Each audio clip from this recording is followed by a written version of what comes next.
মদিনাওয়ালা করো করুণা দিদার দাও গো সবাই দিনা দিদার দাও গো সম্মানিত হাজিরিন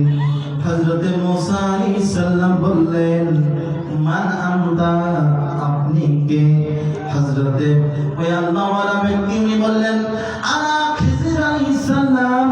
আমি হলো আল্লাহর একজন বান্দা আমি হযরতে খিজির আলাইহিস সালাম সুবহানাল্লাহ বলেন হযরতে মুসা আলাইহিস সালাম বললেন হে আল্লাহর বান্দা হযরতে খিজির আলাইহিস সালাম আমি হযরতে মুসা কালিমুল্লাহ আমি আপনার সাথে কিছুদিন থাকতে চাই আপনার সাথে একটু সফর করতে চাই আপনি আমার সাথে একটু নেবেন হযরতে খিজির আলাইহিস সালাম বললেন দুরূদ শরীফ পড়ুন আল্লাহুম্মা সাল্লি আলা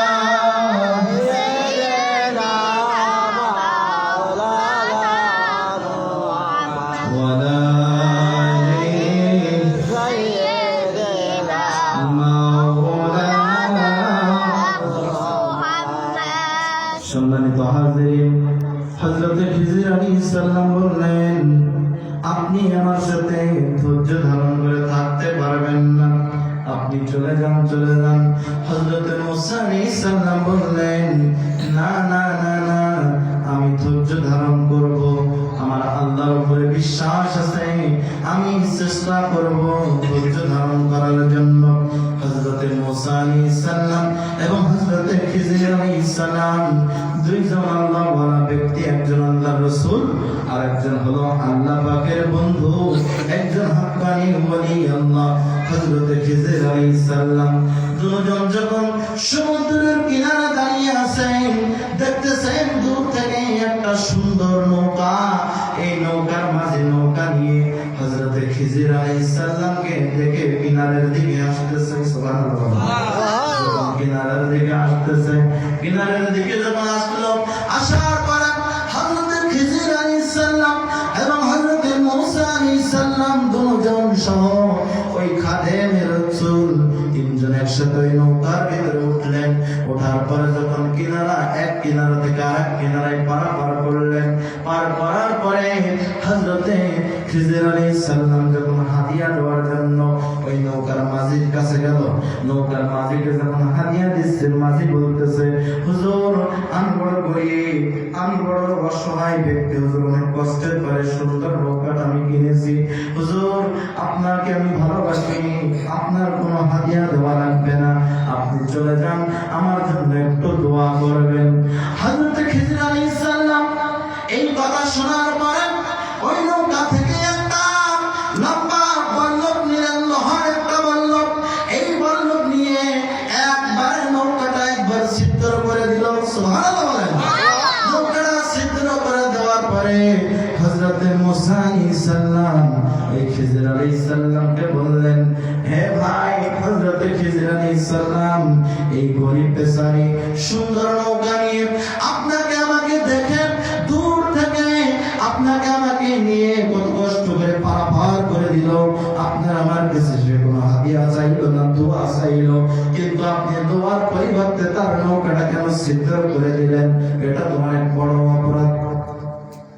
ঠিক না বলেন ঠিক আছে আর দুধার বল ঠিক কিনা বলা মাত্র হযরতে খিজির আলাইহিস সালাম বললেন হে আল্লাহর নবী মুসা আমি বলেছিলাম না আপনি আমার সাথে থাকতে পারবেন না আপনার ধৈর্য কমে ধৈর্য ধারণ করতে পারবেন না আপনি চলে যান হযরতে মুসা আলাইহিস সালাম বললেন হে ভাই খিজির আলাইহিস সালাম আমার ভুল হয়ে গেছে আমি আবার একটু তোমার দয়া চাচ্ছি আমি ধৈর্য ধারণ করব আমাকে আপনি পাঠিয়ে দিবেন না হযরতে মুসা আলাইহিস সালাম বললেন ঠিক আছে তাহলে চলো সামনের দিকে এগিয়ে যাই সুবহানাল্লাহ বলুন হযরতে মুসা আলাইহিস সালাম এবং খিজির আলাইহিস সালাম দুজন যখন সামনের দিকে এগিয়ে গেলেন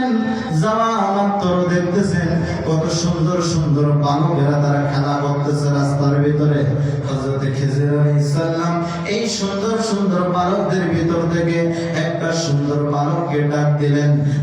বালককে ডাক দিয়ে কাছে আনার পরে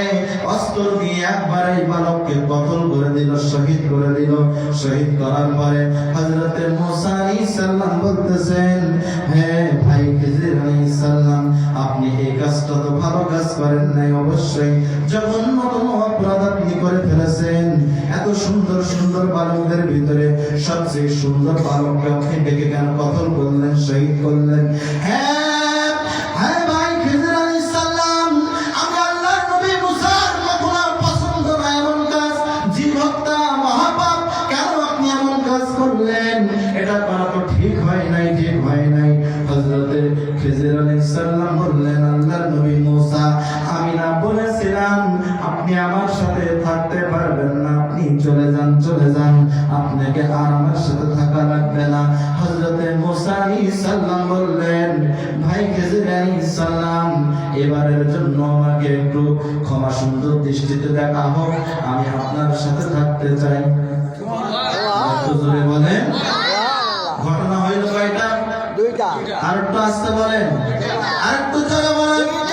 দুইটা ঘটনা ঘটানোর পরে হযরতে মুসা আলাইহিস সালাম আবার দরখাস্ত পেশ করে সাথে হইলেন।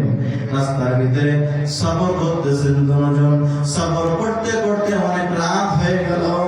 রাস্তার পাশে দেখা গেল একটা বাড়ি আছে, পাশাপাশি দুইটা বাড়ি। এক বাড়ির ভিতরে যাওয়ার পরে হযরতে খিজির আলাইহিস সালাম বললেন, বাড়ির মেহমান কারা, বাড়ির মালিক কারা আছো? আমরা দুইজন আল্লাহর বান্দা, আমরা মেহমান হিসেবে আমরা রাতের সময়টা এখানে পার করতে চাই, রাতে থাকার জন্য একটু জায়গা চাই। বাড়ির